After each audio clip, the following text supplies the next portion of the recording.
तो ये आपकी क्लास 11th एफएमएम सब्जेक्ट के चैप्टर 1 की समरी है। इसके क्वेश्चन आंसर्स भी हैं जो कि मैं बाद में अपलोड कर दूँगी। ये आपका पूरा एक समरी है चैप्टर का, जिसमें आपको चैप्टर 1 समझ आ जाएगा इस चैप्टर में है क्या। तो सबसे पहली डेफिनेशन है आपकी इन्वेस्टमेंट डेफिनेशन। इसमें है कि कैसे हम अपने मनी को सेव कर सकते हैं जो कि आगे चल के हमें फ्यूचर में बेनिफिट दे। दूसरा है इम्पोर्टेंस ऑफ अर्ली इन्वेस्टमेंट। इसमें है कि कैसे हम जल्दी इन्वेस्टमेंट करके जल्दी से ग्रोथ ले सकते हैं। और इन्वेस्टमेंट गोल में है कि investment should aim to generate return that exceed the rate of inflation to reserve and grow wealth in a real term, यानी कि कैसे हम इससे रिटर्न भी ले सकते हैं। और फिर फोर्थ है आपका risk and return. Every investment option carries a certain level of risk. जैसे कि हर जो भी इन्वेस्टमेंट होती है उसमें रिस्क होते हैं which is directly related to expect return, और जिससे बाद में हमें डायरेक्टली रिटर्न मिल भी जाएगा।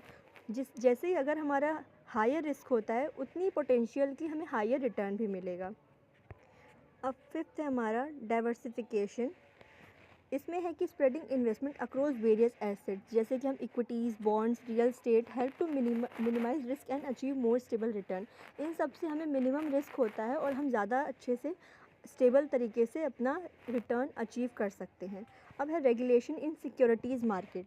The securities market is regulated by, जो सिक्योरिटीज़ मार्केट है वो रेगुलेट होते हैं सेबी से, यानी कि Securities and Exchange Board of India and RBI, Reserve Bank of India, and other government bodies to ensure transparency, fairness and investor protection. ये हमें करता है रेगुलेशन इन सिक्योरिटी मार्केट। फिर है सेबीज़ रोल। अब सेबी का क्या रोल है? इसका रोल ये है कि regulating and overseeing the securities market in India. ये रेगुलेट करता है और देखता है कि सिक्योरिटीज़ मार्केट कैसी चल रही है इंडिया में, और प्रोटेक्ट करता है इन्वेस्टर्स को और प्रमोट करता है मार्केट डेवलपमेंट को। Dematerialisation process convert physical share certificate into electronic form. ये जो फिजिकल शेयर होते हैं उनके सर्टिफिकेट्स को इलेक्ट्रॉनिक फॉर्म में कर देता है, जिससे रिस्क कम हो और चोरी वगैरह और लॉस होने का ये सब चीज़ें कम हो जाएं। फिर उसके बाद है primary and secondary market.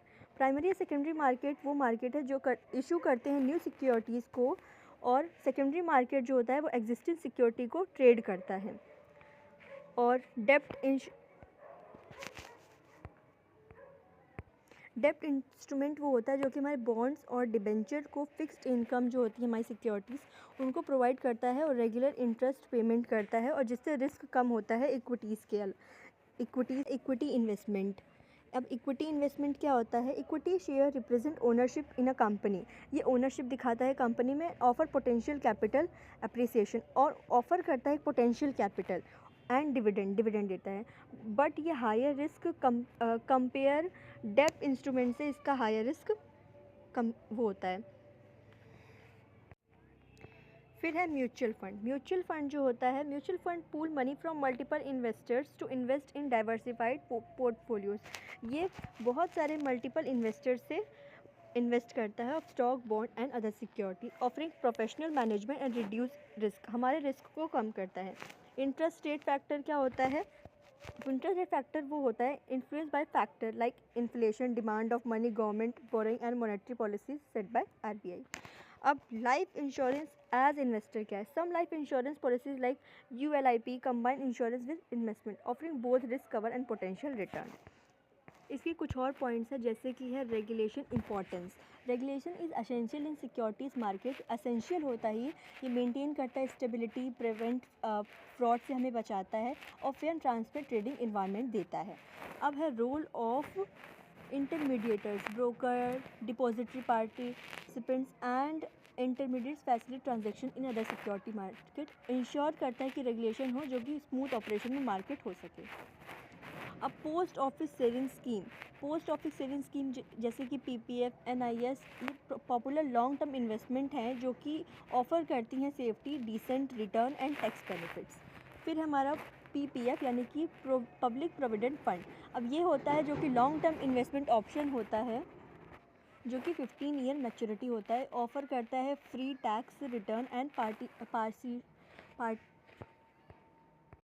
Partial withdraw option देता है 7 सालों के लिए। अब है इम्पॉर्टेंस ऑफ डॉक्यूमेंटेशन बिफोर। अगर जब भी हमें इन्वेस्टमेंट करनी होती है तो हमें अंडरस्टैंड मतलब समझना होता है, सारे रेलेवेंट डॉक्यूमेंट को देखना है, एसेस करना है इन्वेस्टमेंट रिस्क रिटर्न प्रोफाइल के बारे में, यानी पूरे डॉक्यूमेंट की इंपॉर्टेंस को हमें अच्छे से समझना है। अब securities definition. Securities include wide range of financial investment like share, bond, debenture, derivatives and mutual fund units, all regulate under Security Contract Regulation Act 1956। तो आई होप ये आपको चैप्टर 1 की समरी अच्छे से समझ आई होगी। इसमें पूरे चैप्टर को छोटे से पॉइंट्स में अच्छे से समझा दिया गया है। इसके बाद क्वेश्चन आंसर्स भी आएंगे।